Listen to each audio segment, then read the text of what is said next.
Pretty good? Yeah. All right, Scott, huge event here, Bellator 297. You got 2 title fights, 3 champions competing on the card. Where do you feel like this stacks up in Bellator history in terms of events and depth as well?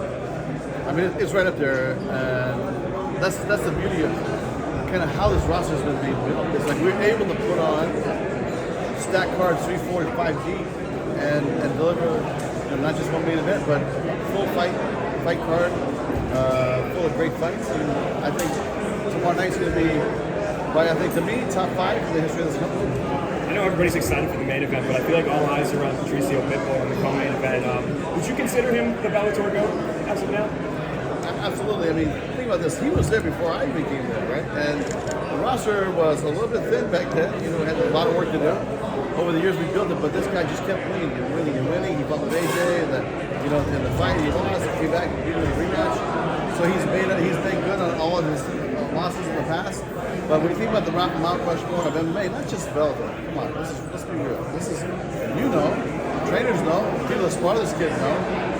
He is definitely, to me, if he can win this belt, he is the GOAT of, I'd say that those weight classes, right? The GOAT. He's definitely deserves to be in that Mount Rushmore of the greatest fighters of all time in the history of MMA, because no one's done the Triple Crown, right? It's not that easy. You saw what a great shape he is. This guy is in amazing shape. He's ready to go, and let's see if he can pull it off. Talking about the shape, I think that was a big thing in people's minds, was like, how would he look when he's dropping that 10 pounds? I mean, what do you think? I think overall he looked like he was in good spirits, despite, obviously looking a little leaner. Yeah, I tell you, when he told me he started doing this weight loss program and dieting last October, I said, oh, he took it very seriously. When he asked us, he went right to work. What I respect about him, we talked about yesterday at the press conference, is like, look, he didn't have to do this. He's already cemented his legacy. He didn't have to do this, but he wanted to do it. He wanted to test himself. So he has a big test, another title fight, another weight class, and if he can do it, you know what? It's going to be it'll be a moment in time in the history of the sport. If he manages to pull this off, and I know he's got a tough test in front of him, Sergio Pettis, would you prefer that he holds both belts at the same time? Like, I think because when he was at lightweight, right, it became difficult sometimes to have a champion. Yeah. The same guy hold 2 belts. So what's kind of the plan here? Do you think it will be a one and done, or are you hoping he manages both? I think that we'll have a conversation with him and see what he wants to do, because it's a tough challenge to back and forth. But listen, we will have a conversation and see what he's thinking. But to me, it's difficult because it's challenging to do back and forth weight classes. But if anybody can do it, I think he might be able to do it. He's been talking about flyweight. I know somebody asked you about that at the press conference, but talk to me about, we haven't spoken to you since you've implemented that division, so talk to me about the launch that's coming up and kind of what you guys are doing to lay the groundwork for a whole new weight class. We've got so many requests coming in, even before we announced the division, but we have one of the greatest fighters, I would say, in the world in that weight class, and I think he's done very well fighting at 25 in the past.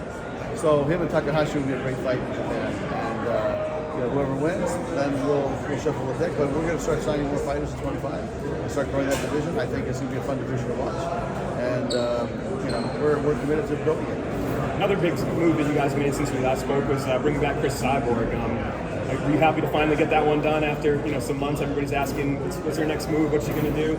Yeah, absolutely. And it was really an organic conversation, because she had met with everybody.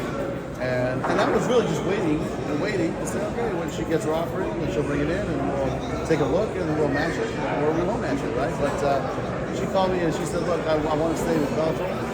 You've been my promoter since 2009. Mostly on, she's been on and off, depending on what I was doing, or her time at the UFC. But we've been working together so long, there's a certain comfort level, a certain trust level. So I think she has that working with us, and we have that working with her. And we just got on the phone and honestly cut that deal within an hour and a half. It's very simple. And then we announced it, and here we go. So to me, I think Kat Zingano makes a lot of sense in the very first fight. So we're going to try to put that fight together sometime in the early fall. Nice, that's great. It's kind of the plan from here. I know for Bellator, kind of stick to this once a month sort of, planning with deep cards. We have 15 fights on this card, so it's a little less events, but maybe deeper cards than you guys have had. Yeah, I think that's really what I think the fans appreciate, is that when you come to a Bellator card, it's not just one main event. It's, you know, stack, everybody on the TV card is stacked. And even the undercard is stacked, so people can come early, watch some amazing fights. But we're committed to putting on fights that have a stacked card all the way from top to bottom. And when I think about this roster, it's the greatest roster, it's the best roster we've had so far. And we're able to do that because if we didn't do the groundwork 4 years ago or 5 years ago, we wouldn't be having this conversation. You know how long it takes to build, you know, fighters and build a roster. And we made a commitment a long time ago, and now it's paying dividends. I'm talking about the state of Bellator right now. Are you pretty happy with that sort of plan? And I guess there's been a lot of talks too about a sale. Any truth to that sort of those reports? Yeah, listen, we've been out there at Bellator as the looking to take a partner. Let's look for Viacom's been handling that. So we'll see where that nets out. You know, really, we'll probably have some clarity in the next 60 to 90 days. Any truth about the PFL rumors? I mean, they're definitely in the conversation. You know, so there's a couple conversations going on right now with Viacom and a couple companies, and PFL is definitely one of them. Thanks. I just want to go off that PFL comment. If that were to be the sale, do you think you would act as one promotion, or would it still be two promotions? How do you think that would work out? I mean, I'd rather not speculate. You know what I mean? So let's just wait to see what happens. It could go a lot of different ways.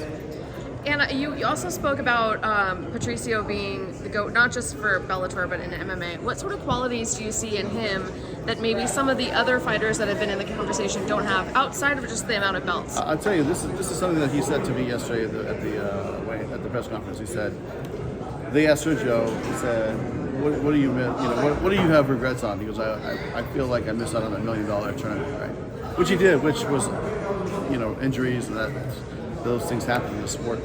And Pitbull leaned over to me and said, you know, he's thinking about money, and I'm thinking about kicking his ass. That's what he said to me, because he's just focused on this guy. And when this guy's focused, it's a very committed individual. And to think about the amount of time he's cut weight and gotten to this point, he looks great. Looks like he's ready to fight. And can he handle the weight? He feels faster than he's ever felt before. But he's never fought this weight, so Sergio is an amazing champion. So we'll see what happens. And you mentioned Cyborg and Kat. I know she's going on Twitter every day saying, you know, day whatever, 1,000, whatever, that she hasn't signed the contract.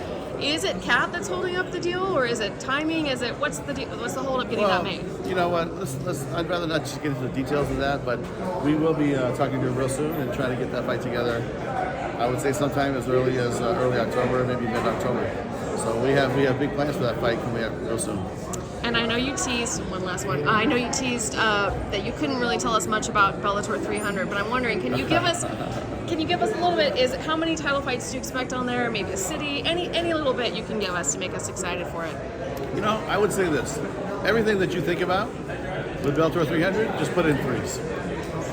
All right. There you go. I have one last question. Yes. Bouncing off the one with the women's division going off on UFC no longer doing a certain division, would that give you a better platform to go ahead and bring more women into your promotion to bring 145 in? Yeah, I mean, you know, it's like I haven't even heard what they're doing, what they're not doing, so I'm not sure. But, you know, we're committed to the 45, we're committed to the 25, and we're starting to look into the 15 weight class. So, you know, we're going to start seeing, you know, the talent level out there, what's available, and we're going to start putting on certain fights, and if we feel we can make it work for the division, we're going to get all into it.